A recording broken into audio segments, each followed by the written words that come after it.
L'histoire que nous voulons vous raconter aujourd'hui est l'histoire du château des princes Capano de Pollica.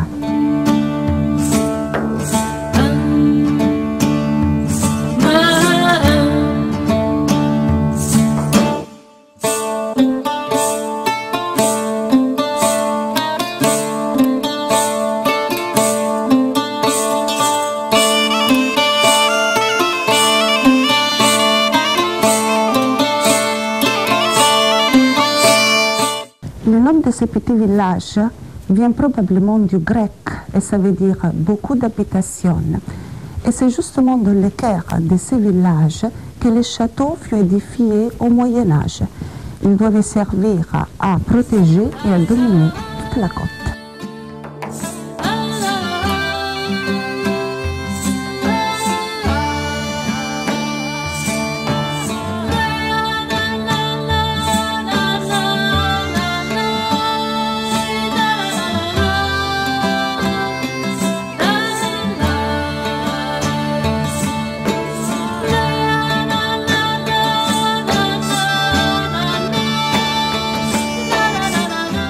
Les chambres et les salons que nous sommes en train de traverser maintenant sont les résultats des travaux de restauration que le prince Vincenzo Capano avait voulu faire en 1600. Pollica est alors un village riche, puissant et élégant.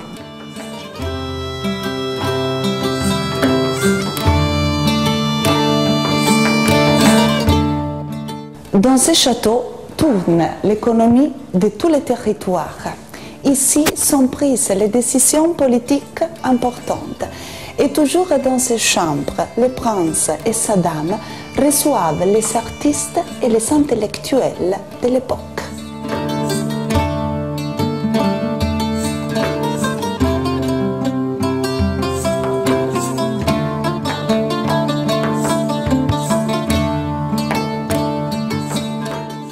Des bals, des fêtes, des intrigues et des légendes sont nées dans ces chambres.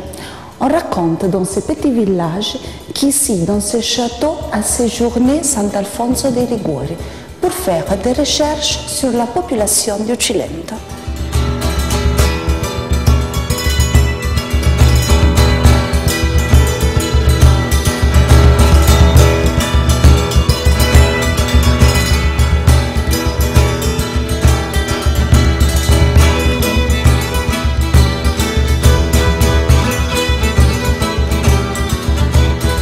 Mais une chose est certaine, les spectacles qu'ont pu admirer pendant beaucoup de siècles les dames, les chevaliers, les seigneurs et les princes qui ont vécu dans ces châteaux restent presque les mêmes.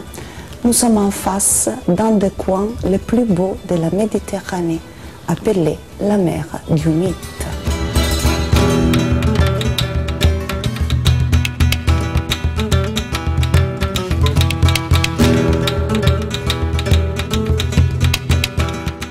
À partir de Punta Licusa jusqu'à arriver à Capo Palinuro, cette mer raconte l'histoire des sirènes transformées en îles, des cyclopes cachés dans des grottes obscures et encore des nochères qui suivaient des capitaines aventuriers. Et c'est justement la mer qui a déterminé la position de ces châteaux. Au Moyen Âge, on ne pouvait pas construire sur la côte parce que les pirates sarrasins la prenaient d'assaut. Il fallait donc se protéger et édifier les châteaux sur les collines. Mais si au Moyen-Âge cette mer était un véritable danger, il faut dire qu'aujourd'hui la même mer est une grande source de richesse pour cette commune. Elle a gagné beaucoup de prix, surtout 21 drapeaux bleus pour sa propreté et pour sa beauté.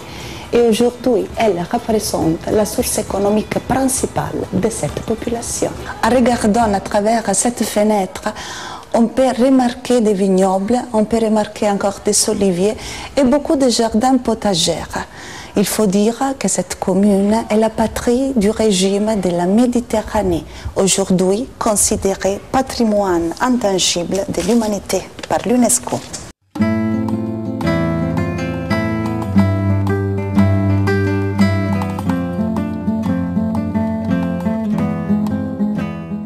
Et si ce château au rez-de-chaussée un pressoir à olives très ancien.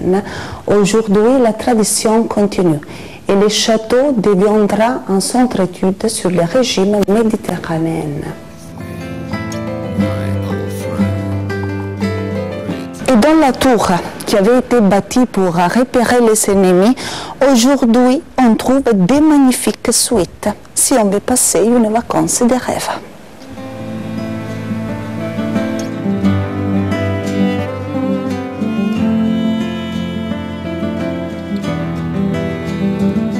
Et enfin, il faut dire que ce château a un âme français. Il fut édifié par Gude d'Almont, arrivé en Italie avec Charles Ier d'Anjou, frère du roi de France, en 1290. Mais son histoire restera toujours liée à un écu en argent avec un voile rouge et 3 lys en or, armés de la famille Capano.